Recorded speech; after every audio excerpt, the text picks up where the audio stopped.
In literary studies, more often than not, we tunnel our vision onto the ways in which literary narratives are constructed, and we use the tools provided for us by literary scholarship to approach what we might consider literary questions, problems, or even puzzles. But interdisciplinarity has long since become an effective and efficient way to approach literature, by taking methods from outside of the field to give us the proper terms, methodology, or even entire theories that we might find use for. In this video, originally designed for a course I co-taught with my colleague Bettina Burger, I will discuss mystery in video games from the perspective of my limited foray into game studies.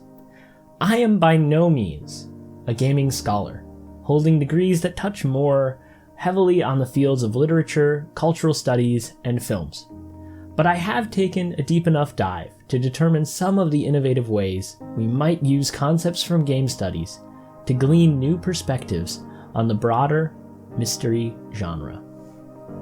The footage in this video was all recorded over Open Broadcaster software by myself, and the music has been taken from YouTube's audio library. Images are sourced from Pixabay under commercially free images. All academic citations will be brought up directly in context, and a works cited will be provided at the end to clarify where you might do some further reading of your own.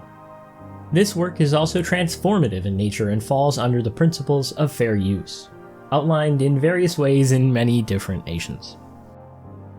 So without further ado, let's begin. Before we tackle some of the ways that the media of video games allows us to gain further insight into literary, television, or even filmic narratives, it's important that we brush up on a few terms that are used to apply to video games. For those of you outside of the field, there are probably new terms that you're about to hear. For those of you who are already in the know, well, whatever. This video is educational. You can skip ahead if I'm saying something you already understand. The perhaps most basic concepts I'll elaborate on here are ludology and ludic. These are simply more academic ways to refer to game studies. Since there isn't exactly an effortless way to refer to game studies in the adjectival form, I will often use ludic as most of my fellow academics would likely be inclined to do. A more clear-cut definition is that provided by Simone Eggenfeld-Nielsen, Jonas Heide-Smith, and Susanna Pajares-Tosca in Understanding Video Games. They say ludology is the study of games, particularly computer games. Ludology is often defined as the study of game structure or gameplay, as opposed to the study of games as narratives or games as a visual medium. So the kind of focus we speak of when we talk of concepts like ludic agency is more formal, and we'll get to ludic agency later. They rely on a kind of understanding that we're focused on the structure and gameplay of a given text, a computer game in this case. Obviously, one common vein where we can benefit from work in game studies is from the narratological work in the field, especially from scholars like Michalis Kokonis, who in an article titled Intermediality Between Games and Fiction, wrote about how ultimately obvious it is that there is connection between literary forms and those forms that make up video games. Indeed, he highlights a host of texts in the literary field that have already elaborated a bit on this relationship. In addition to the ways in which play and game theory, in his own words, proved instrumental in examining the relationship between authors and their texts, or readers/viewers and their texts. In order to understand how narratives work, though, we'll need to address two additional concepts, and those are the avatar and ludic agency. Honestly, and I would say this is a general problem in the field of game studies, is that it's hard to find the right words to use to talk about video games.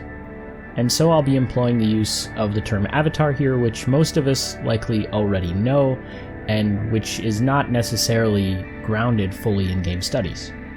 The avatar, in the context we've heard, has probably been related to profile pictures, but ultimately an avatar is a non-abstract representation of an individual player or user.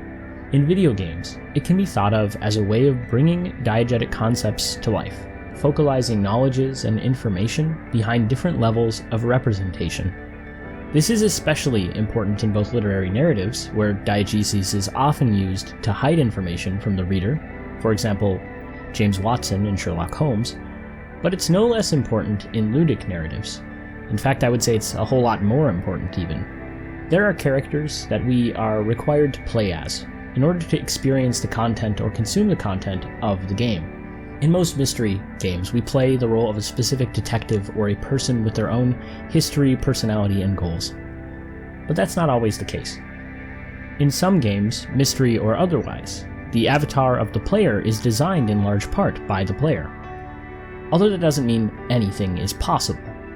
Of course, there are certain limits based on the mechanics and technology of the time. The use of the idea of the avatar is just to give us a way of looking at gameplay mechanics from a narratological or formalist perspective. In some mystery games, we are given what might be understood as a kind of intradiegetic and homodiegetic perspective, a first-person view into the story from an internal focalization and internal viewpoint. In this sense, we can look at the gameplay on the screen from Return of the Obra Dinn, designed by Lucas Pope, and it actually gives us kind of the best of both worlds here. So as you can see, the view is essentially through the eyes of the protagonist, in this situation an insurance investigator who's investigating a series of disappearances. The player is able to use the rules of the game to view the last moments of a crime, or rather the scene of death, and take a look at those events. We are able to see objects, as well as people and even the potential culprits of several crimes, but all of that which is visible is tightly controlled by the perspective and focalization that are given to us. In fact, in Return of the Obra Dinn, because we have this sort of double narrative, we have the narrative of the investigation, as well as the narrative of the crime, we're able to have essentially a double diegetic perspective. We have the homodiegetic perspective of the investigation, and the heterodiegetic perspective of the events that transpire that are viewed. The lack of information provided is hidden by a variety of ludic as well as graphical elements. So obviously in Return of the Obra Dinn, the graphics, the decision to cast everything in black and white greatly affects the way that information is processed and provided. You can't recognize blood as being red just for obvious reasons. But of course there are also these ludic elements that are just as, if not more important. For example, games are commonly structured so that all the areas are not loaded at all times in order to save on the usage of memory at any given time. To support this endeavor, games are often structured to hide areas behind doors which will load when an avatar moves beyond the threshold point. This can also be understood as a means of limiting information and narrative focalization as well, since the perspective of the camera, as it were, is limited to only allow for information that can be processed in that area that surrounds a specific character or avatar. We can identify the focalization as resting on the avatar, who is very often the protagonist as well, as in this case. Since these areas or scenes are actually separated by physical barriers, this is an area that we can really explore and resonate with regarding our own understandings of literary narratives. As we all know, literature often creates space between different scenes, whether it's physical space on the page, chapter markations, or other kinds of signals to the reader. The idea of the avatar, an agent under the control of the player or reader of the game text, is one that is essential to our understandings of both mystery video games and mystery fiction at large. As S.S. Van Dyne argued in 20 Rules for Writing Detective Stories, the detective story is a kind of intellectual game. It's a game, a puzzle that readers, or in this case players, are meant to uncover and decipher. This gameplay-esque element of mystery fiction is made especially prominent when it is turned into a literal game-based media, but it also points toward the clear intertextual linkages between the media that operates on another level. For instance, the use of dual narratives in narratological understandings of detective fiction translate almost perfectly over to analysis of the narrative structure of mystery video games. The key and perhaps only difference is that the protagonist is typically shifted into the hands of the player. They become the great detective, rather than experiencing it as a James Watson type character or from an external viewpoint a la Agatha Christie's Hercule Poirot novels. Of course, there are examples where there are characters that are operated from a perspective that sees outside of them. Often in video gaming, they refer to that as a third-person perspective, but in diegetic terms, we would refer to it as an extra-diegetic or heterodiegetic perspective. A feature then that's pretty much impossible to separate from video games and from this overall discussion on narratology and the diegesis of video games is ludic agency. That is, the agency which is made possible through the manipulation of the avatar by the player. Although not particularly common in literature, there is a range of choose-your-own adventures and visual novels that have both employed the ability for ludic agency to construct narratives in literary contexts. If we think of a kind of gameplay of the novel, that is.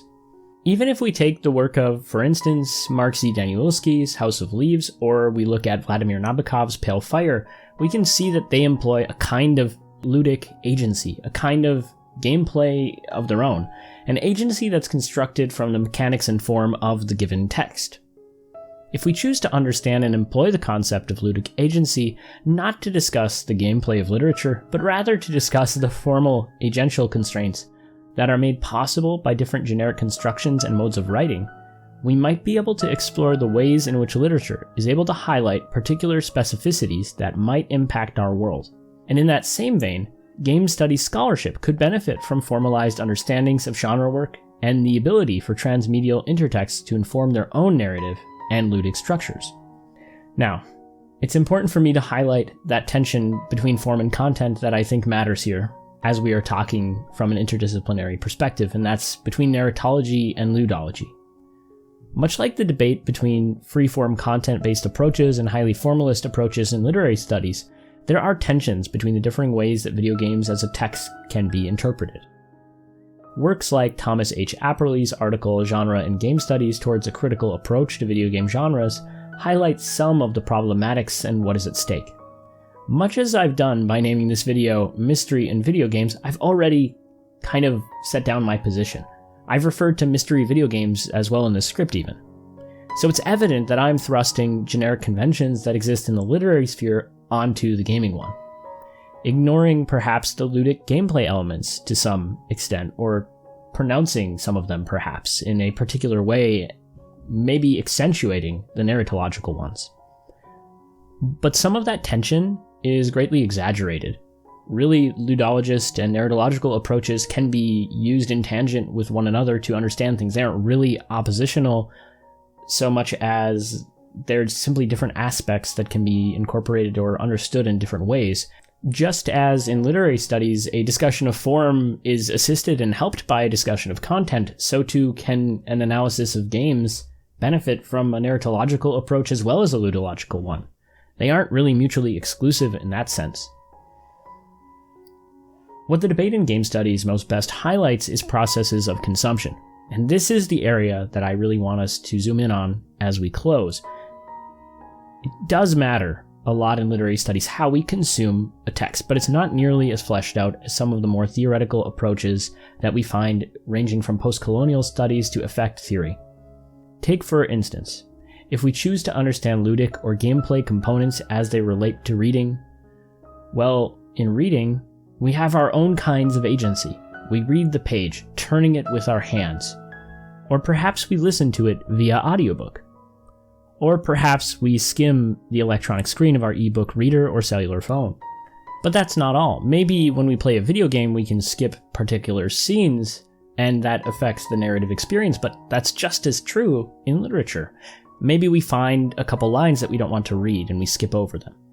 Or maybe there's a whole scene that we skip because we just can't stand that character, that perspective. There's really a whole lot we might be able to learn and discern about the meaning-making potential of literature if we put some of our focus on the agency that a reader might employ in relation to the text.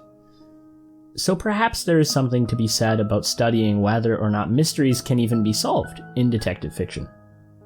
Perhaps there are some narratives that are impossible, where there's not enough information and the game can't be won, and some where it is possible, where solutions might be found when understanding detective fiction in this way. So what, who cares? You said a bunch of stuff that I didn't really get, or maybe I did get it and it seemed rather disorganized. Well, that's alright. The purpose of this video was to introduce you to a different kind of mystery one that's different than when you first cracked open that Sir Arthur Conan Doyle. In this video, I've done my best to show how agency is handled in video game narratives and how that might give us a different perspective on literary narratives and show actually a whole new avenue that maybe we haven't researched well enough. But maybe there are other conclusions you can draw from this video as well. Feel free to share them in the comments if you'd like, and feel free to correct me if I'm wrong. Last but not least, here is my works cited.